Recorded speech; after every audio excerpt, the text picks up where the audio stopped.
স্টুডেন্টরা দেখলেই বলছে যে ভাই আপনি ডাকসুর জন্য আমরণ অনশন করছেন। অনেকেই মানে দেখাচ্ছে যে এই যে ভাই অনশনকারী, ডাকসুর অনশনকারী।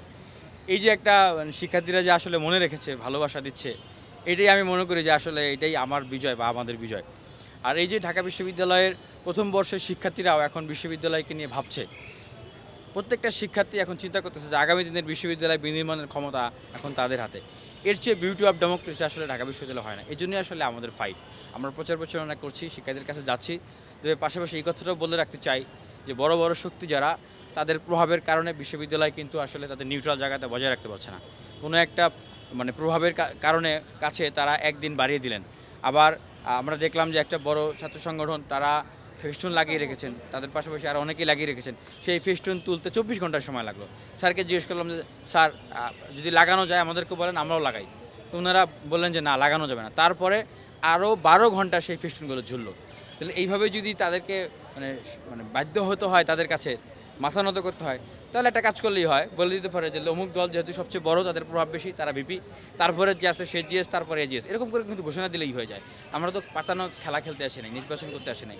আপনার প্রিয় কাপড়ের যত্নে এলো এনজাইম সমৃদ্ধ Arik silver wash detergent powder 500 গ্রাম মাত্র 70 টাকা। প্রিমার্ক। আর শিক্ষার্থীদের উদ্দেশ্যে যেটা বলবো যে দেখেন, আপনাদের প্রকৃত বন্ধুদেরকে এই ডাকসির ভিতর দিয়ে খুঁজে বের করতে হবে। আপনারা যদি আপনাদের প্রকৃত বন্ধুকে এই ডাকসির ভিতর দিয়ে খুঁজে বের করতে না পারেন, তাহলে কিন্তু আপনাদেরকে আবারও হয়তো দেখা যাবে কয়েক মাস পরে গেস্ট রুম গণরুমে যেতে হবে। কেন? এইটাকে শুধুমাত্র ডাকসু নির্বাচন মনে করেন না, এটা আপনাদের আমাদের এটা অধিকার আদায়ের আন্দোলন। আমরা আওয়ামী লীগের সময় ফাইট করেছি, আমি নিজে। আমি বুঝি যে আসলে কিভাবে করে বিশ্ববিদ্যালয়ে কি হয়ে যাচ্ছিল। সেই সময় যেরকম পুরো প্রশাসনকে আওয়ামীকরণ করা হয়েছে, তারপরে ছাত্রলীগকে দিয়ে পুরো হলগুলো দখল করা হয়েছে। এখনও প্রশাসনের 70% দখল হয়ে গেছে। যদি না হইতো তাহলে ডাকসুর জন্য 11 মাস লাগতো না, এত ফাইট করতে হতো না। আর এই ডাকসুর কারণেই অনেকেই হাত গুটিয়ে আছে।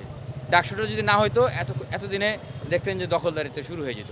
শিক্ষার্থীদের কাছে এই মেসেজটাই দিতে চাই, এই ডাকসুর ভিতর দিয়ে আপনারা আপনাদের প্রকৃত বন্ধুদেরকে খুঁজে নেন, যারা আপনাদের জন্য অতীতেও কাজ করেছে, ফাইট করেছে এবং আগামী দিনেও আপনাদের পক্ষ হয়ে আপনাদের সাথে থাকবে, আপনাদের পাশে।